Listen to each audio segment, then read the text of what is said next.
మరి ఇంతటి ఘోరం ఏదన్నా తప్పు చేస్తే సరే దండించారంటే ఓకే, కానీ వాళ్ళు ఎలాంటి తప్పు చేయని వాళ్ళు ఆ ప్రాంతం వాళ్ళు కూడా కాదు, ఎక్కడో వేరే రాష్ట్రం వాళ్ళు కాశ్మీర్కి పోయి అక్కడ సెలవులు వస్తే ఒక 2-3 రోజులు అక్కడ ఆనందంగా గడుపుదామని చెప్తే అలాంటి వాళ్ళని కాల్చి చంపారు. మరి దీనికి ధీటైన సమాధానం చెప్పాలని చెప్పి ఇదంతా కూడా ఎప్పటి నుంచో పాకిస్తాన్ చేస్తూ ఉంది.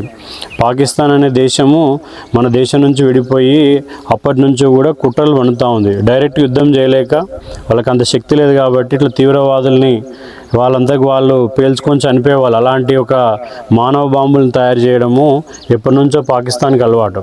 మరి అలాంటి ప్రయత్నం మన చేసింది కాబట్టి దీనికి, ఎందుకంటే ఎంతోమంది స్త్రీలు వాళ్ళ భర్తల్ని పోగొట్టుకున్నారు, వాళ్ళ పసుపు కుంకుమల్ని పోగొట్టుకున్నారు, వాళ్ళ సింధూరాన్ని పోగొట్టుకున్నారు. ఒక ఆడ మనిషి మామూలుగా భర్త ఉన్నాడని చెప్పేసి తను ఎంతో గర్వంగా ధైర్యంగా ఉంటుంది. మరి అలాంటి వాళ్ళకి అన్యాయం జరిగింది కాబట్టి దానిపైన మనం ప్రతీకారం తీర్చుకోవాలా లేదా?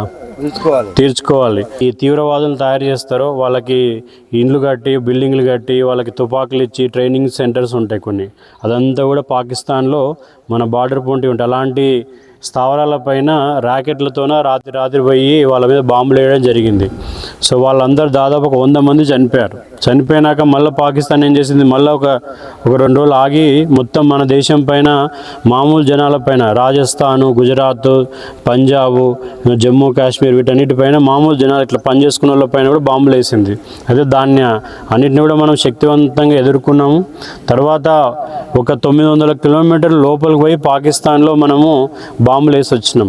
దాని తీవ్రత ఎంత ఉందంటే ప్రపంచంలో చాలామంది చెప్తున్నారు ఇంకొక 50 సంవత్సరాలు పాకిస్తాను కోలుకోలేదని చెప్పేసి, అంత పెద్ద యుద్ధం జరిగింది. అయితే అవన్నీ వీడియోలు ఫోటోలు బయటికి రాలేదు.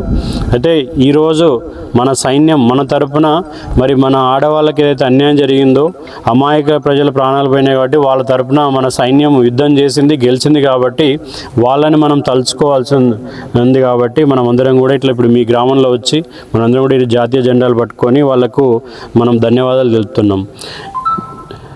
భారత్ మాతా కి జై జవాన్, జై కిసాన్, జై జవాన్, జై కిసాన్, జోహార్ జోహార్, జోహార్ జోహార్.